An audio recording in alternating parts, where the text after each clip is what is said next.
আমি doctor Ajit Das PN Das কলেজের শারীরশিক্ষা বিভাগের একজন সহকারী অধ্যাপক। আজকে আমি যে টপিকটা নিয়ে আলোচনা করব সেটা হলো basic rules of jumping events in athletics, অর্থাৎ অ্যাথলেটিক্সে জাম্পিং ইভেন্টের মৌলিক নিয়ম। ভিডিওটি সম্পূর্ণ দেখবে এবং আশা করি তোমরা সকলেই বিষয়টি বুঝতে পারবে। আর যদি কোনো জিজ্ঞাসা বা প্রশ্ন থাকে তাহলে অবশ্যই কমেন্ট বক্সে লিখে জানাবে। আর যারা আমার চ্যানেলে নতুন এসেছে তারা অবশ্যই চ্যানেলটিকে সাবস্ক্রাইব করে নিও।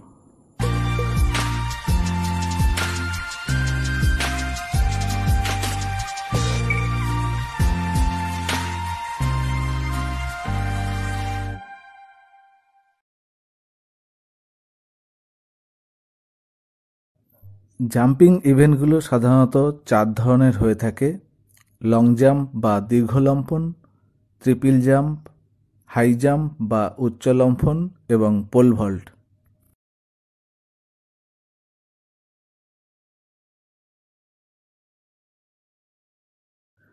লং জাম্প বা দীর্ঘ লম্ফন অ্যাথলিটদের গতি, শক্তি এবং ক্ষিপ্রতা প্রদর্শনের ইভেন্ট হলো এই লং জাম্প।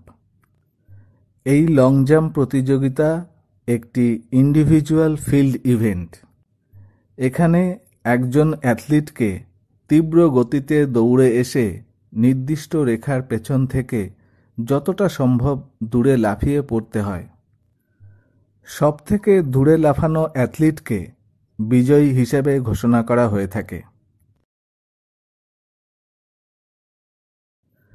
লং জাম্পের ক্ষেত্রে রানওয়ের দূরত্ব সর্বাধিক 40 মিটার হয়ে থাকে, তবে অ্যাথলিটরা প্রয়োজন অনুযায়ী তাদের স্টার্ট লাইন কম করে নিতে পারে।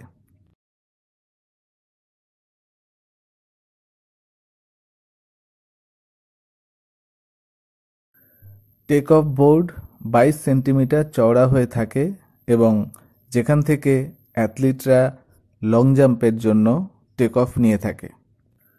রুলস বা নিয়ম: সমস্ত অ্যাথলিটদের প্রথমে 3টে করে সুযোগ দেওয়া হয়ে থাকে।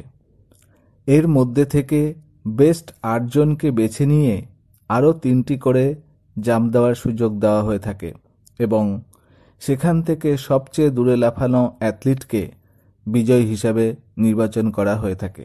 ল্যান্ডিং করার সময় যদি অ্যাথলিটের হাত পেছনে পড়ে যায় এবং মাটি স্পর্শ করে তবে সেখান থেকেই পরিমাপ করা হয়ে থাকে।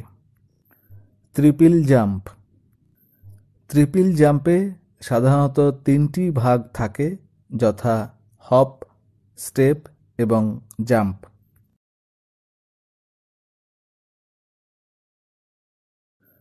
লং জাম্পের মতো এটিও একটি field event.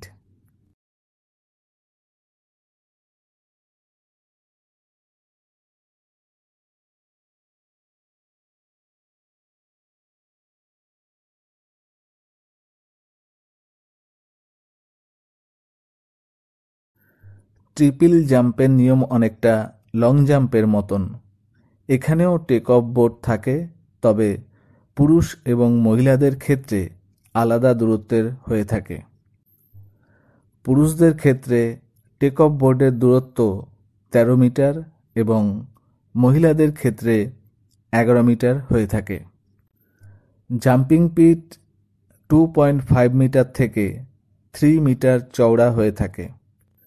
Triple জাম্পে take off board থেকে জাম্পিং পিটের শেষ প্রান্ত 21 মিটার এবং অ্যাপ্রোচ রানের জন্য 1.22 মিটার চওড়া লেন থাকতে হবে। হাই জাম্প বা উচ্চ লম্ফন এটিও একটি ফিল্ড ইভেন্ট, যেখানে অ্যাথলিটদের একটি নির্দিষ্ট উচ্চতায় লাফিয়ে অতিক্রম করতে হয়, অর্থাৎ হরিজন্টাল বারকে লাফিয়ে অতিক্রম করতে হয়। একজন অ্যাথলিট প্রত্যেকটি উচ্চতায় 3টি করে লাফানোর সুযোগ পায়।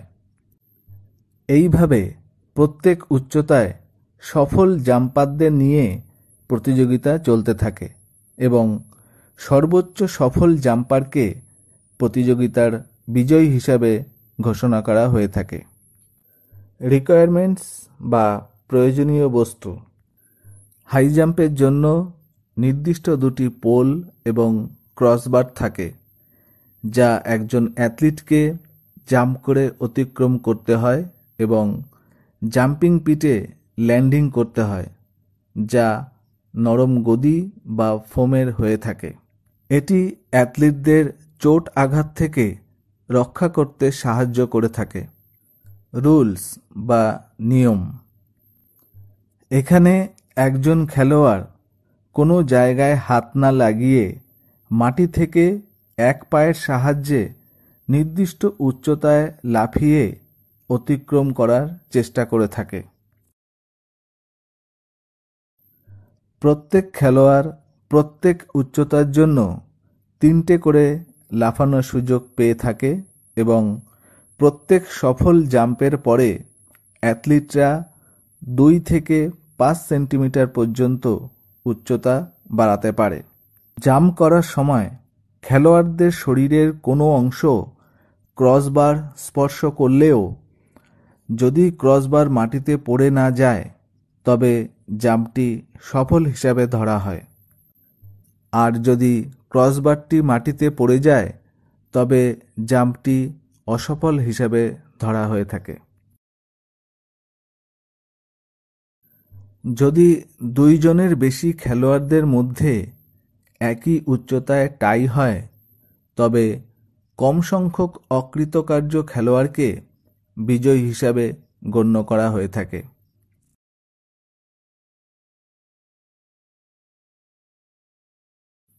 Pole vault. পোল ভল্টও একটি ফিল্ড ইভেন্ট। এখানে একজন প্রতিযোগী একটা লম্বা দণ্ড বা পোল হাতে নিয়ে দৌড়ে এসে নির্দিষ্ট উচ্চতা অতিক্রম করার চেষ্টা করে থাকে। রিকোয়ারমেন্টস বা প্রয়োজনীয় বস্তু। ব্যবহৃত পোল বা দণ্ড সাধারণত ফাইবারের হয়ে থাকে, যা খেলোয়াড়দের ওজনের উপর ভিত্তি করে তৈরি করা হয়। পোল ভল্টের ক্ষেত্রে খেলোয়াড়দের সক্ষমতা অনুযায়ী মিনিমাম উচ্চতা কতটা হবে তা নির্ধারণ করা হয়ে থাকে। ল্যান্ডিং পিট সাধারণত স্পঞ্জ বা ফোমের হয়ে থাকে এবং এর দৈর্ঘ্য ও প্রস্থ যথাক্রমে 6 মিটার বাই 6 মিটার হয়ে থাকে। এই খেলায় সেফটি বা নিরাপত্তার বিষয়টি মাথায় রাখতে হবে, তাই কোচ বা প্রশিক্ষক এবং সঠিক ইকুইপমেন্টস ছাড়া অনুশীলন করা উচিত নয়। রুলস বা নিয়ম। পোল ভল্ট একটি রোমাঞ্চকর এবং আকর্ষণীয় ইভেন্ট। এখানে একটি লম্বা দণ্ড বা পোল হাতে নিয়ে দৌড়ে এসে নির্দিষ্ট উচ্চতা অতিক্রম করতে হয়। এখানে পোলের সাহায্যে বা পোলের উপর ভর করে নির্দিষ্ট উচ্চতায় লাগানো বারকে অতিক্রম করতে হয় এবং সবথেকে বেশি উচ্চতায় সফলতার সঙ্গে লাফানো খেলোয়াড়কে বিজয়ী হিসাবে ঘোষণা করা হয়। আজ এখানেই শেষ করছি। আশা করি তোমরা বুঝতে পেরেছো।